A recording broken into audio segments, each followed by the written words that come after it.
Hello and welcome to this festive edition of Access Winchester, where we take a look back at some of our best packages and VTs. Look, got something to tell you. Not sure if anyone's noticed, but it's Christmas, so we've compiled our best VTs just for you. Roll those headlines.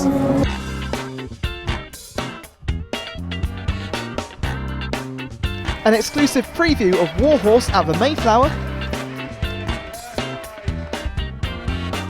Fun and games at the Atlas World Convention.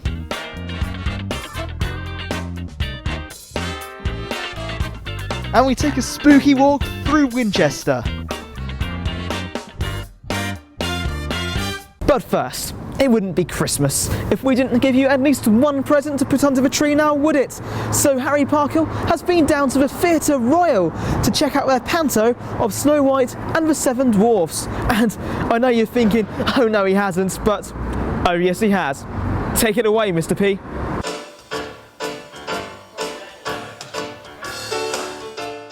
We all love a bit of slap and tickle, Dame Dolly Dollop and a messy fight in the kitchen. And pantomimes are brilliant too. For just 1 month, Snow White and the Seven Dwarfs are at the Theatre Royal in Winchester.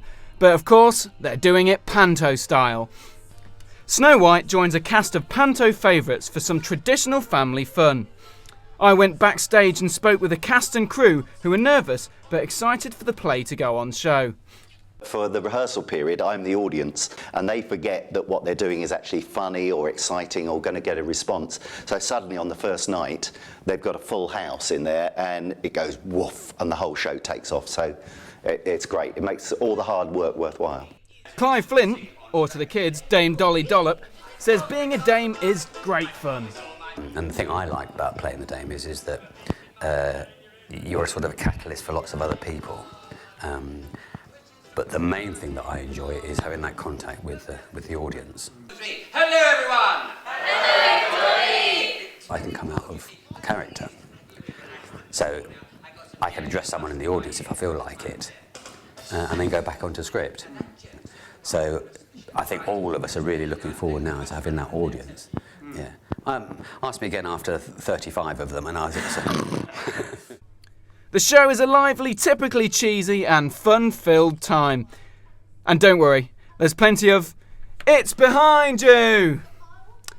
Harry Parkhill, Access Winchester. One of our most popular theatre previews was of the upcoming show Warhorse at the Mayflower Theatre in Southampton. Faith Thomas has this report of a spectacular show with puppets and special effects.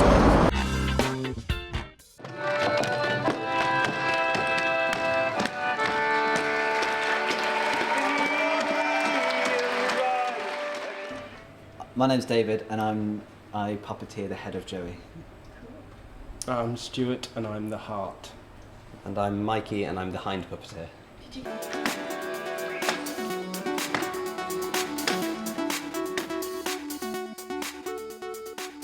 It is a spectacle and it's epic, but it also has tells a very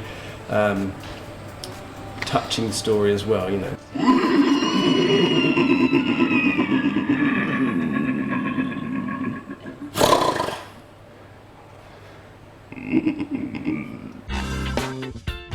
The Raindance Festival is one of the biggest events on the cinema calendar, and Access Winchester had access all areas passes. Well, apart from me, because last time I went to the cinema, you know, let's not get into that, just play it. We're here at View Cinemas in London, Piccadilly, where they're hosting the annual Raindance Film Festival. We got here early, so come through and have a look with us. We're here in the Microsoft Movie Lounge, where currently it's very quiet, but later on it should be a hive of activity where there'll be a Q&A where all the directors can come and answer any questions we want to put forward to them. Here we have a question and answer session with Brian Maguire, writer and director of Predator, and actress Pollyanna McIntosh. And watched all the credits, might have noticed that your name was in the credits as the... Phones. Everyone loves their phone. So me and Jack Webb went down to the Atlas World Convention at Earls Court, which looks at all the latest mobile phone technologies, as well as some of the latest in gadgetries. I'm at the Indie Game Zone checking out the Color Tap app. Hi, so can you just give us a demonstration of what this is? So in the corners you see which elements and which colors you need to tap. So if you tap on the correct one you gain points, and if you tap on the wrong one you lose points. This is a really simple game, so you can play everywhere, on the toilet, on the bus, everywhere. This is Omni, a virtual reality set that caught my attention because, well, just look at it. When you walk, it walks. When you shoot, it shoots. How cool is that? If this is the future of gaming, I want in. We absolutely see it as a future of certain games. There are some games where you're not going to want to use this. For example, a lot of third-person or strategy games, you're not going to be walking around, so you wouldn't need something like this. But any kind of first-person game where you're actually running or walking around the environment, you really want this experience. Once you try it, you don't want to go back. Scared you, didn't I? But I bet I didn't scare you half as much as our Halloween special. Now, usually we just show you one VT, but this was so good, and I don't mind bragging, you know, it was brilliant, that we just caked a bit of a montage together. Enjoy it!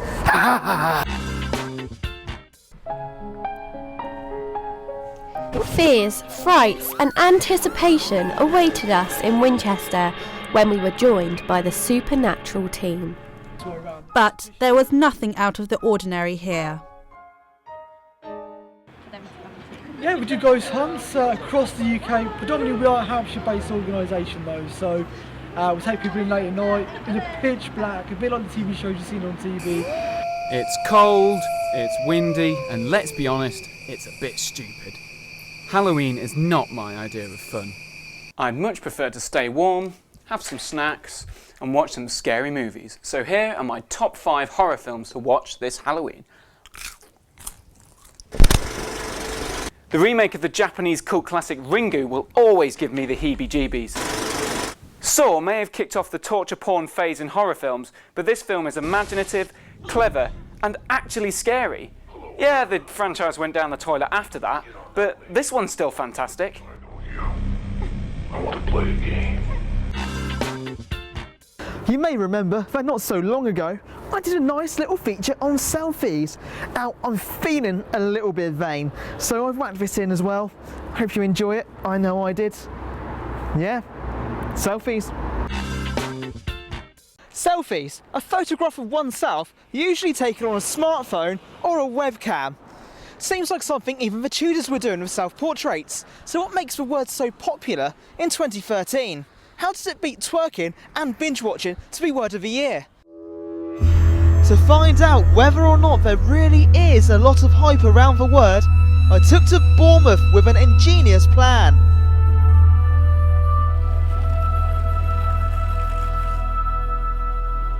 Cue results montage.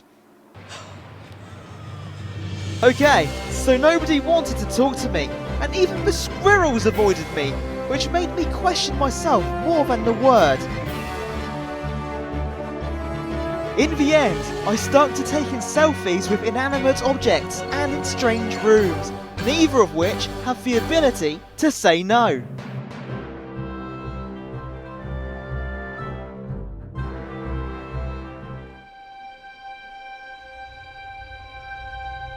I had hit rock bottom. I ruined a perfectly good t-shirt for this experiment, and to make matters worse, I then got it covered in sand. But not all hope was lost. Taking the ultimate selfie meant facing my fear of heights. 500 feet into the air was the ultimate selfie position, but there was only one way up.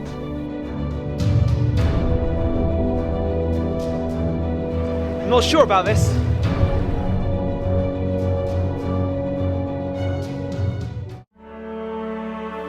Nervously, I took to the sky. With all of Bournemouth below me, I only had one thing on my mind.